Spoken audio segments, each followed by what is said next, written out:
Hey guys, happy Thanksgiving.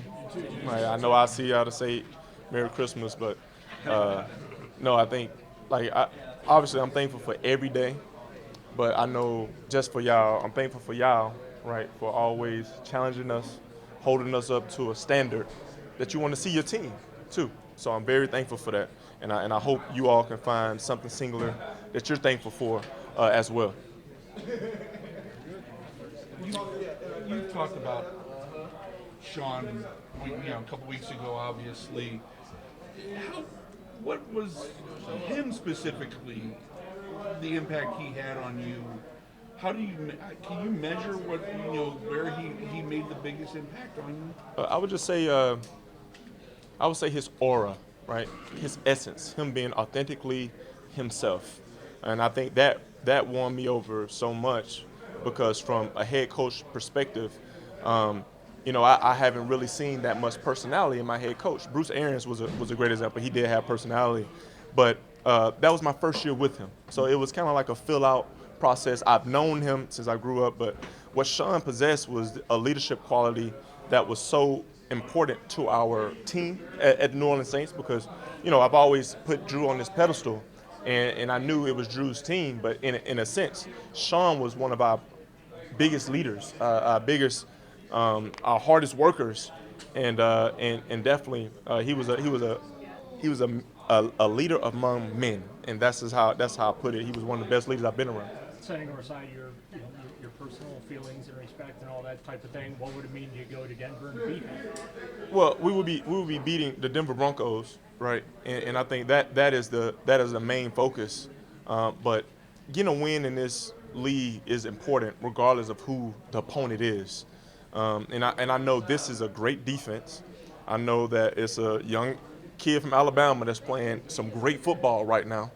So I think that would be an important win for the Cleveland Browns to go and scratch away a win in Denver. How nice is it though for you to you always talk about that year that you had with Sean and Drew together Yeah. and all the things that you learned. How nice is it for you to go sort of put that on display and show Sean that, you really took all of that stuff to heart and put it out on the grass. Yeah, like Sean don't want me to prove nothing to him. What I'm doing right now is I'm taking it one play, one day at a time, and that's how my focus is. My focus is taking it one play at a time and executing that one play to the best of my abilities. So that's the most important thing in my mind right now. Jameis, Jerry Jeudy has talked about the need to be patient as a receiver. The ball's not always going to come his way, even though everyone wants it. Um, why has he gotten more targets with you at quarterback? Well, the simple thing, he's been open, and I think we've schemed up some great things to get him open, and he's just a great receiver. And when you doing what you're doing, like this is how I look at it. Cedric Tillman is our muscle receiver, and he gets in there, he blocks, he makes tough catches, makes run after the catch.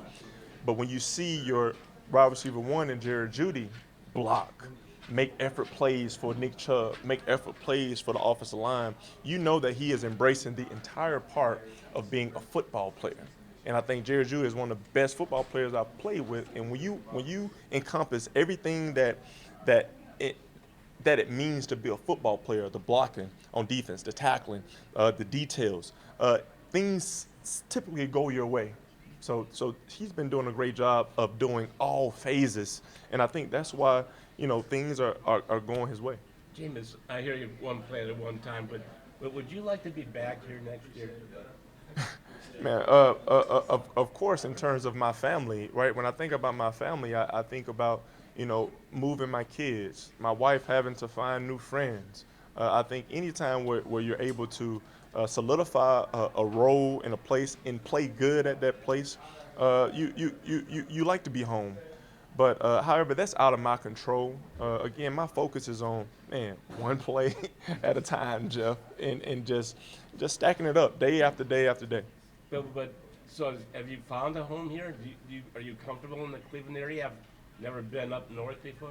Well, Jeff, I'm comfortable everywhere I go. Every room I step in, I'm comfortable.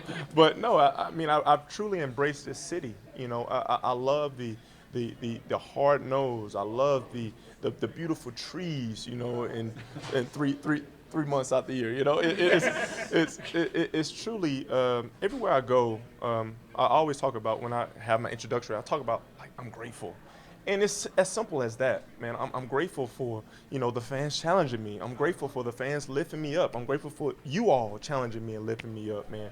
It's a process that I really take to heart, man, because I feel like all of us are in this together, and that's just how I approach it. James, Just so a now little you backdrop. see all the different modalities you use every single week and how much work you put in that regard, just with the altitude. Like, do you do anything differently to prepare for that, and getting the extra day out there? How important is that? Yeah, I think it's important when you're going out there. You want to get a feel and see how you react when you're out there, because nothing can really simulate it. But what the Cleveland Browns have done for us, man, we have an altitude room in-house, right? So I'm going to be encouraging all my teammates to use that altitude room. I know I got my work in yesterday, right? And I'm probably going to get some more in throughout the week. So just taking all the resources that this organization allows us to have and making the most of it.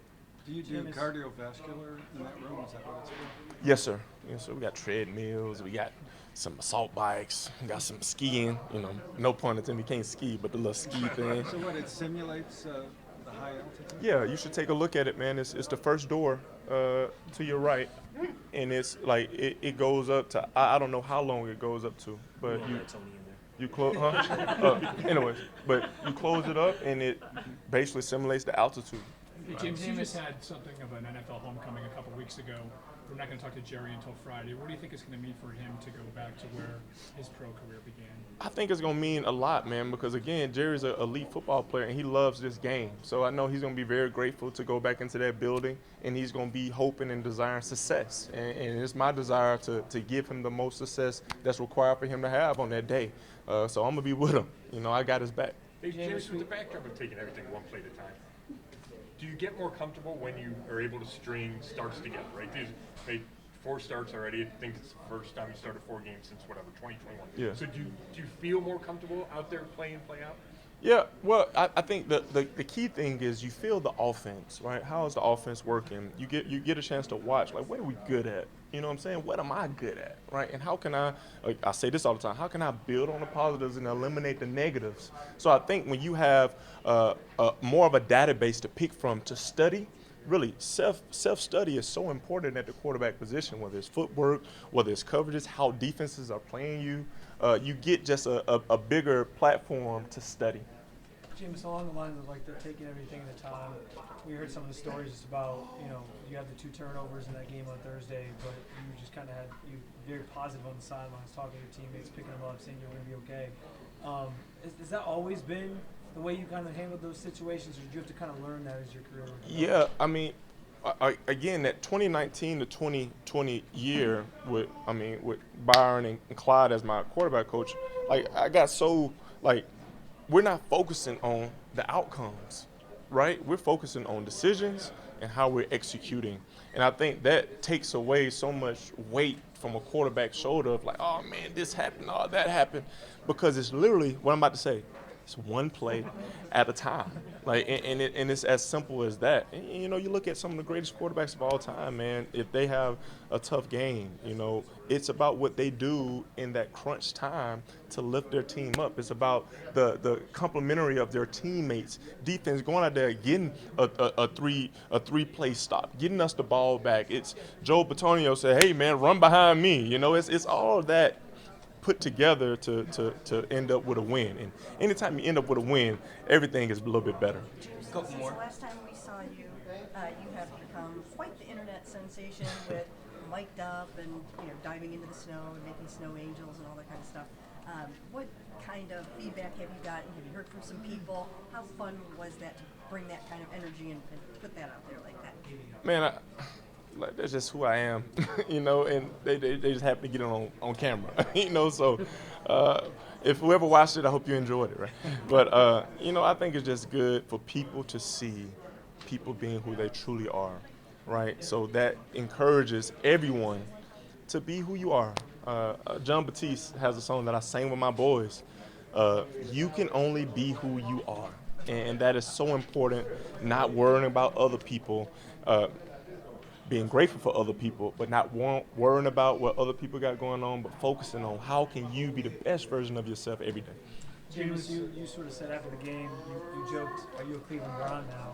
In the almost week since, do you feel like you're officially a Cleveland Brown now? I do. I really do. I'm so grateful that we were able to get last week's victory, man. But, man, we have to see that team again. And I think that's the beautiful thing about this division. That's the beautiful thing about football is when you see a great battle and you have historic nights. And that was a historic night to me. And probably not in NFL history, but that was a historic night. There's definitely going to be some snow globes coming out soon.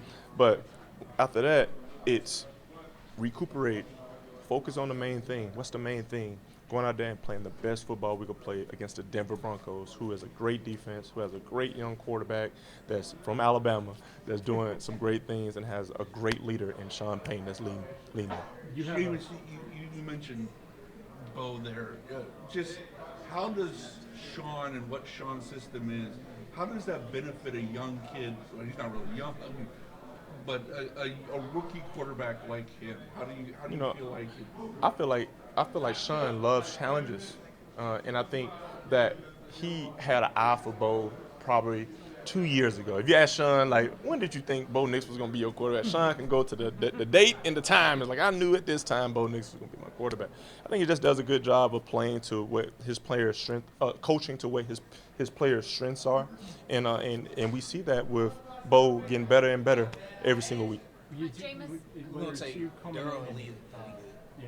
it's 6 a.m. Can you please repeat that? Because whether it's you coming in like at 6 a.m. and you're reciting the play calls or getting in cardio or lifting or, out on the field trying to run through stuff or taking a nap, like, do you have a set schedule every week of like the stuff you do, or is it just come naturally to you just doing any of those things when it hits you, hey, I need to brush up on this? Yes, I have a plan. I'm a firm believer that you can either live by design or by default. And I choose to live by design. Monday night is the My Cause, My Cleats game. I know you'll be representing your foundation. Can you just talk a little bit about what that is and why that's something that's near and dear to your heart? Yes, the Jameis Winston Dream Forever Foundation provides resources and opportunities for the disadvantaged youth by including technology, STEM, science, technology, engineering, and math into these dream rooms that we build that provide students with 25 iPads, robotics, Legos. One of my most favorite things is about the creative part of the true Dream Forever. We all have a dream, but sometimes through growing up, our dreams can be capped by what we experience. So encouraging the kids by giving them smart boards on there that they sit down in, like it's whiteboards, being creative, never stop dreaming, never stop believing, and knowing that with God, undeniable faith, school, continuous learning and education, and 3, I can do anything I put my mind to. That's the Dream Forever perspective, that these kids will succeed no matter if they are a truck driver or NFL player. Thank you. All right, thank you. Thank you.